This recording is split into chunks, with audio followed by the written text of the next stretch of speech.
Hello, dear guys, good morning. This is Omkar Singh. You are most welcome at my YouTube channel, The OK Miracle of English. आइए friends, मेहनत करने वालों की हार नहीं होती है। जो मेहनत करते हैं नैया उन्हीं की पार होती है। अच्छी सफलता के लिए मेहनत आवश्यक है, तो लेबर करते रहिए, खुद पर भरोसा रखिए, ईश्वर पर भरोसा रखिए, सफलता अवश्य मिलेगी। वीडियो प्रारंभ करने से पहले आपसे हम्बल रिक्वेस्ट है कि अगर पहली बार चैनल पर विजिट कर रहे हैं तो चैनल को सब्सक्राइब करिए। लाल बटन सब्सक्राइब का जो दिया है उसे प्रेस करिए, बेल आइकन प्रेस करिए, जिससे बनने वाले प्रत्येक वीडियो का नोटिफिकेशन सबसे पहले आप तक पहुंचे। और वीडियो अच्छा लगे लाइक शेयर कमेंट करें, कमेंट अवश्य करें, अधिक से अधिक शेयर करें अपने दोस्तों के लिए, आपसे ये निवेदन है। तो चलिए शुरू करते हैं आज का ये वेस्ट सेशन। आज के जो हमारा सेंटेक्स सीरीज चल रहा है उसका आज 23वां पार्ट हम लेकर उपस्थित हैं। और सिंटेक्स ऑफ एडवर्ब का part A, B, C, D ये 4 पार्ट हमने पहले अपलोड कर दिए हैं। अगर आपने वो वॉच नहीं किए हैं तो उन्हें पहले वॉच करिए। आज हम पार्ट E अर्थात सिंटेक्स ऑफ एडवर्ब का 5वां पार्ट लेकर के आपके समक्ष उपस्थित हैं। इसका ढंग से विद रूल्स रेगुलेशंस के साथ हम अध्ययन करेंगे। Correct the following sentences. First sentence दिया है शी इज क्वाइट सैड। अब देखिए क्वाइट वर्ड होता है क्वाइट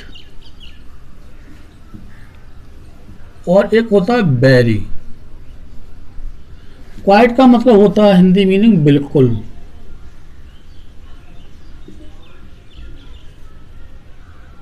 और वेरी का मतलब होता है बहुत।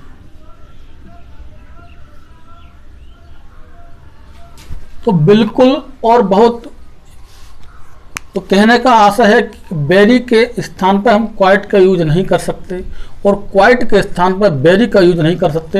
अकॉर्डिंग टू सेंस, अर्थ के अनुरूप ही हम क्वाइट या वेरी का प्रयोग करेंगे। तो सेंटेंस दिया है शी इज क्वाइट सैड। अब क्वाइट का मतलब बिल्कुल, वह बिल्कुल दुखी है। चलिए कह सकते हैं जनरल वे में, लेकिन इंग्लिश एक्सेप्ट नहीं करती कि वह बिल्कुल दुखी है, अर्थात ये कहेंगे बहुत दुखी है। अगर सेंस निकाला जाए तो क्या कहेंगे, बहुत खुश है या बहुत, कहना साहब बिल्कुल खुश हैं या बिल्कुल दुखी, ये शब्द हम नहीं कह सकते। तो शब्द जो सही निकल के आएगा, सुनियोजित ढंग से शब्द अगर यूज किया जाएगा तो यहाँ पर आएगा बहुत। तो इसका मतलब हम क्वाइट को हटाकर किसका यूज करेंगे फ्रेंड्स, वेरी का यूज करेंगे। इसको हटा देंगे और इसके स्थान पर क्या लगा देंगे, वेरी। सेंटेंस हो जाएगा शी इज वेरी सैड। तो अब ये सैड हमारा क्या है, एडजेक्टिव है। अब कुछ एडजेक्टिव ऐसे होते हैं जहां हम बिल्कुल का सेंस लगा सकते हैं, एडवर्ब जैसे होते हैं जब बिल्कुल का सेंस लगा सकते हैं।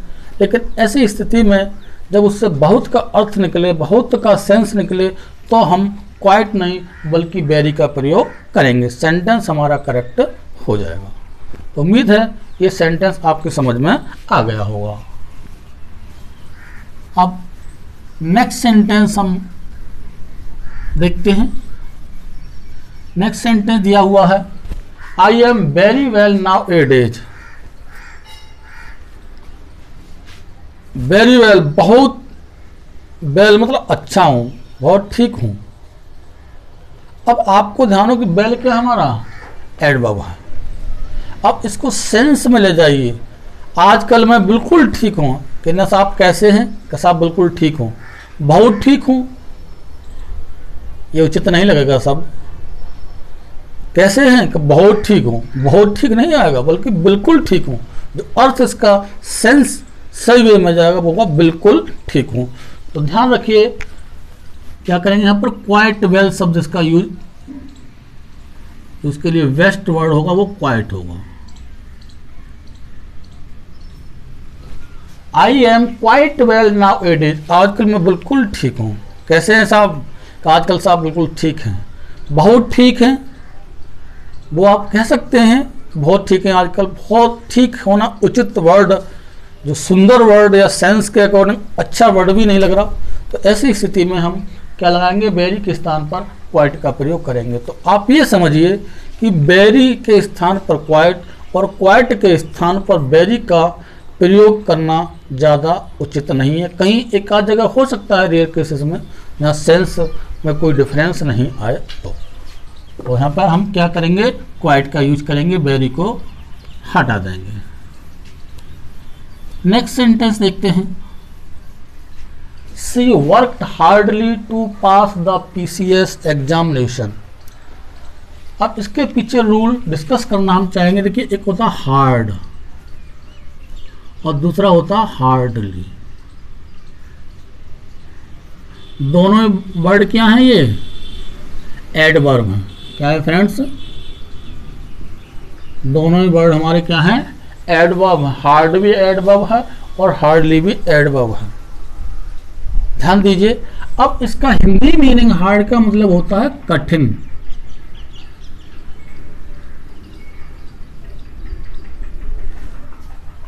अर्थात मजबूती के साथ कठिनतम या कठिन। अब हार्डली का मतलब होता है मुश्किल से।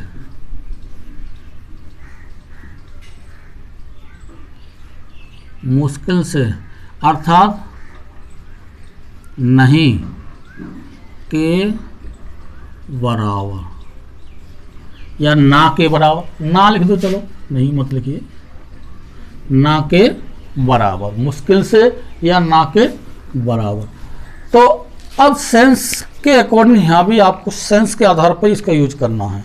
हार्डली की जगह हार्ड का प्रयोग नहीं कर सकते हम, और हार्ड के जगह हार्डली का प्रयोग हम नहीं कर सकते, उनके अर्थ में भिन्नता आ जाएगी।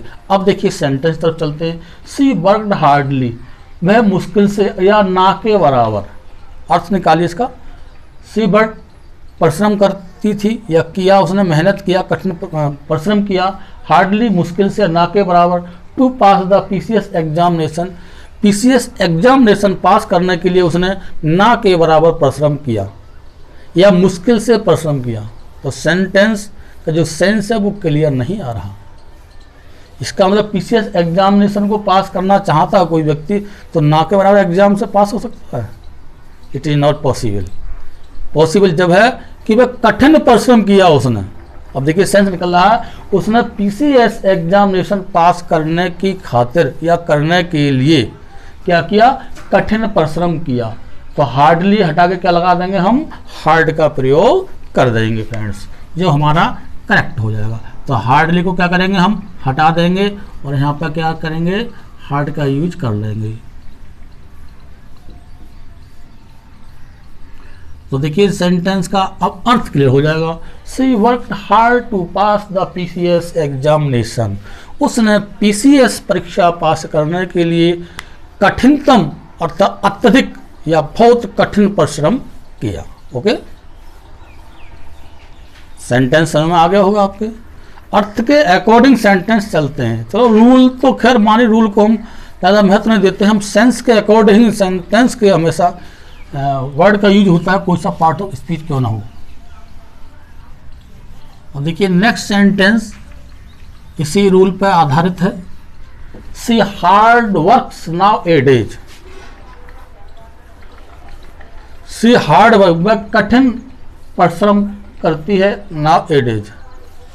अब देखिए क्रिया के बाद ही हार्ड या हार्डली का यूज, हार्ड का क्रिया के बाद होता है मोस्टली, और हार्डली का यूज क्रिया के बाद भी हो सकता है या मोस्टली क्रिया से पहले होता है। ये ध्यान रखिए इसका जो है। अब देखिए वह आजकल मुश्किल से या ना के बराबर काम करती, ये सेंस इसमें निकल के आएगा।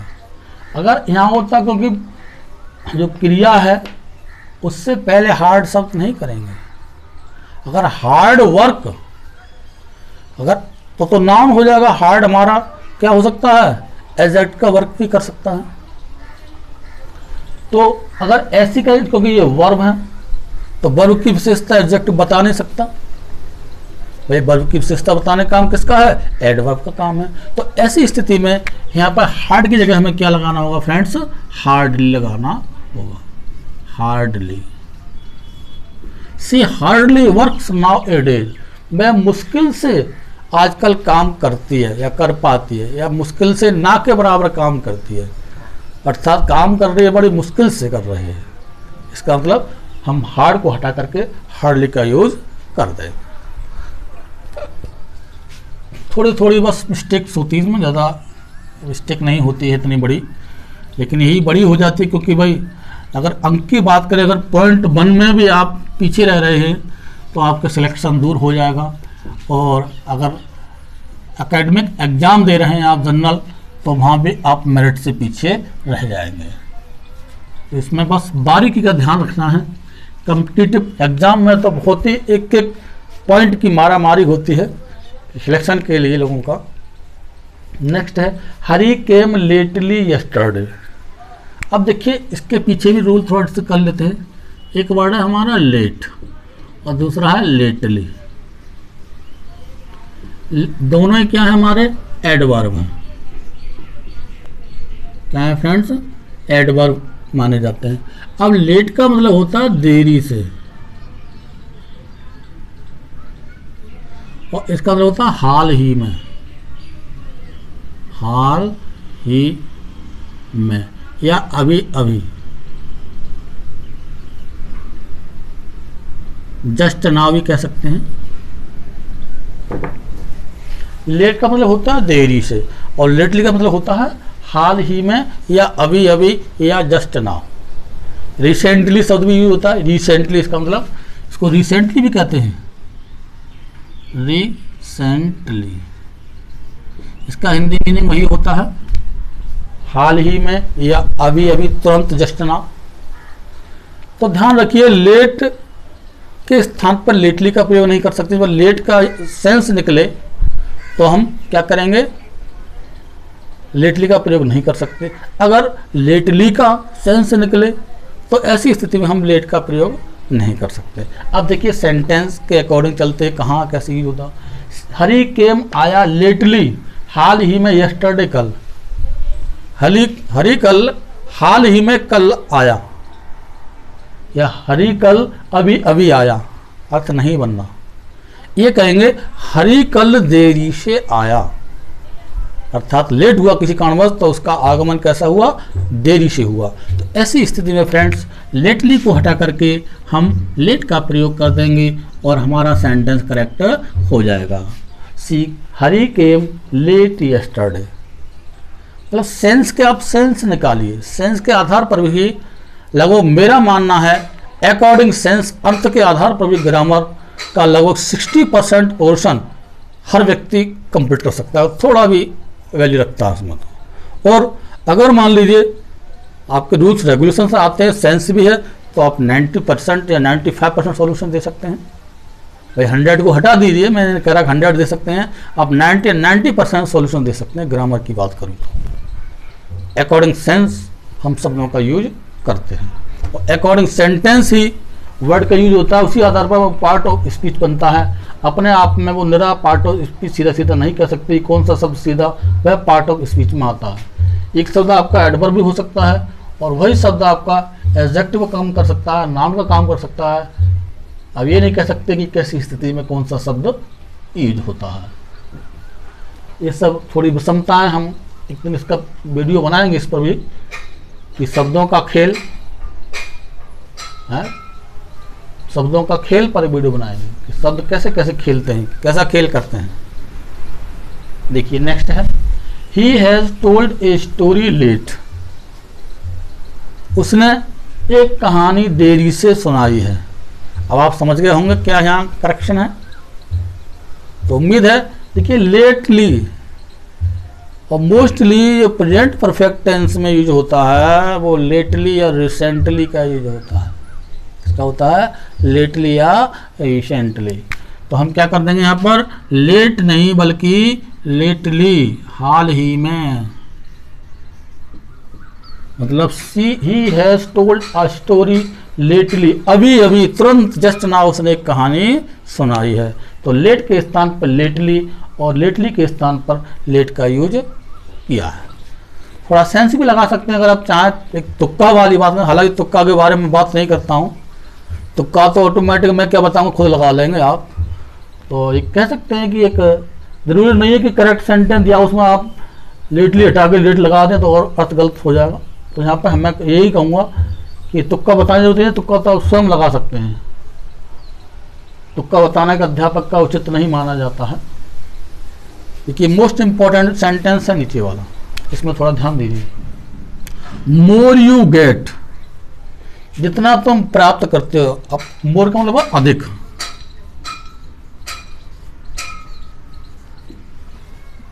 जितना अधिक तुम प्राप्त करते हो। मोर यू वांट, उतना अधिक तुम्हें चाहत होती है। अब देखिए जो मोर वर्ड है, ये दोनों मोर वर्ड हैं, ये और ये वाले दोनों क्या हमारे कंपैरेटिव डिग्री में हैं। कौन से हैं फ्रेंड्स? देखिए एक होता है मच वर्ड, मच का कंपैरेटिव होता है मोर और इसका सुपरलेटिव होता है मोस्ट। ये हो गया पॉजिटिव, ये हो गया कंपैरेटिव, ये हो गया आपका सुपरलेटिव।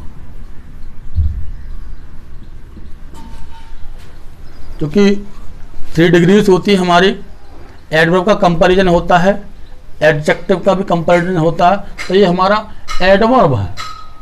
एडवर्ब मच, मच का कंपैरेटिव फॉर्म होती है मोर और इसका सुपरलेटिव फॉर्म होता है मोस्ट फ्रेंड्स। तो इसमें देखिए ध्यान देने की आवश्यकता है कि जब कंपैरेटिव डिग्री से पहले हमें इसमें करेक्ट करना है कि जितना के सेंस में, अधिकता के सेंस में किसी पर डिटरमाइन करने के लिए हम क्या कहते हैं, ये डिटर्मिनेशन की आवश्यकता होती है। डिटर्मिनेशन में क्या आता है, आर्टिकल का यूज भी होता है और the TH the definite article के रूप में यूज होता है। और डेफिनेट आर्टिकल के रूप में एक द हमारा प्रोनाउन के रूप में भी वर्क करता है फ्रेंड्स। आपको थोड़ा सुनने में अटपटा लग रहा होगा, द TH द हमारे प्रोनाउन के रूप में वर्क करता है। और वह प्रोनाउन के रूप में वर्क करते हुए जब कंपैरेटिव डिग्री से पहले प्रयोग हो जाता है द TH द, तो वह एडवर्ब का रूप धारण कर लेता है। तो देखिए ये कह सकते हैं जैसे द प्लस कंपैरेटिव डिग्री, आपका जो भी है सब्जेक्ट मान सकते हैं, फिर आपका कंप्लीमेंट मान लीजिए या वर्ब मान लीजिए, जो भी आएगा, प्लस कॉमा लगाएंगे, फिर द लगाएंगे और फिर कंपैरेटिव डिग्री लगाएंगे और फिर जो भी है आपका सो ऑन। तो ये हमारा फॉर्मेट इसको पूरा कर देगा। मतलब कंपैरेटिव डिग्री से पहले प्रोनाउन के रूप में जब द का यूज किया जाता है, कंपैरेटिव डिग्री का चाहे एडजेक्टिव हो सकता है या एडवर्ब हो सकता है। एडवर्ब या एडजेक्टिव से पहले जब द का यूज करते हैं तो हमारा क्या बन जाता है यहाँ पर, ये भी एडवर्ब बन जाएगा फ्रेंड्स। क्या बन जाएगा? एडवर्ब, क्योंकि एडवर्ब एडवर्ब की विशेषता बताता है। और अगर मान लो यहाँ पर होता, मान लीजिए कोई एडजेक्टिव होता कंपैरेटिव फॉर्म में, तो ऐसी स्थिति में भी क्योंकि एडजेक्टिव विशेषता कौन बताता है, तो अभी एडवर्ब बताता है, तो ये द यहाँ पर क्या हो जाएगा, एडवर्ब का काम करेगा। अगर मान लीजिए द प्लस, अगर यहाँ हम रख देते हैं द प्लस नाउन, तो द यहाँ किसका वर्क करेगा, एडजेक्टिव वर्क करेगा। किसका वर्क करेगा फ्रेंड्स? एडजेक्टिव का वर्क करेगा, एडजेक्टिव बन जाता है। पार्ट ऑफ स्पीच में आर्टिकल का कोई इंपॉर्टेंस नहीं, no counting. Part of speech में आर्टिकल नहीं दिया है तो ये एडजेक्टिव का वर्क करता है, एडजेक्टिव में समाहित है। अब प्रोनाउन के रूप में वर्क करते हुए जब कंपैरेटिव एडजेक्टिव या कंपैरेटिव एडवर्ब से पहले होगा तो ये क्या बन जाएगा फ्रेंड्स, एडवर्ब बन जाएगा। अब बात समझ की यहाँ है कि इससे पहले हमें किसकी आवश्यकता है, मोर से पहले द यहाँ यूज करेंगे, द इस मोर से पहले हमारे सेंटेंस का महत्व पूरा हो जाएगा। तो कंपैरेटिव फॉर्म दिया हो तो उससे पहले हमें क्या करना है, शुरू में ही द का यूज करना है, तो सेंटेंस हमारा क्लियर हो जाएगा। देखिए यहाँ बना दे रहा हूँ, द मोर यू गेट, जितना अधिक तुम प्राप्त करते हो, द मोर यू वांट, मतलब जितने आपको प्राप्ति होती जाए उतने आपकी चाहत बढ़ती जाएगी। तो उम्मीद है कि आपके समझ में आ गया होगा फ्रेंड्स। चलिए चेक योर नॉलेज के बारे में 2 सेंटेंस हम अभी पटल पर लिखते हैं, और क्योंकि जब अपने आप को आप चेक करेंगे ढंग से तभी उम्मीद है कि आप सीख पाएंगे। इनका रेस्पॉन्स देंगे कमेंट बॉक्स में। फर्स्ट सेंटेंस है, देखिए देते हैं चेक योर नॉलेज। जब आप अपनी नॉलेज को चेक करेंगे समझ लीजिए आप ज्ञान प्राप्त कर रहे हैं, आपको नॉलेज हो रहा है। She was quite intelligent. First sentence है, ये करेक्ट करना आपके लिए। दूसरा दिया हुआ है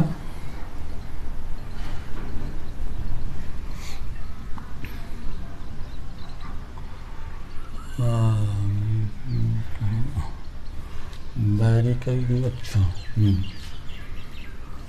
द ट्रेन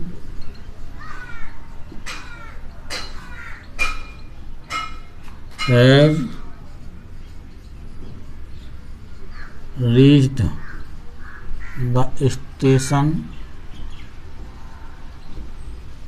लेट। 2 सेंटेंस हैं, इनको आपको करेक्ट करना है और कमेंट बॉक्स में इनको रेस्पॉन्स के रूप में आपको लिखना है। हमारी शुभकामना आपके साथ है, मेहनत करते रहिए, ईश्वर आपको सफलता प्रदान करेगा। प्रसन्न मन से शिक्षा का अध्ययन कीजिए। बस आज के लिए इतना ही। Bye, take care.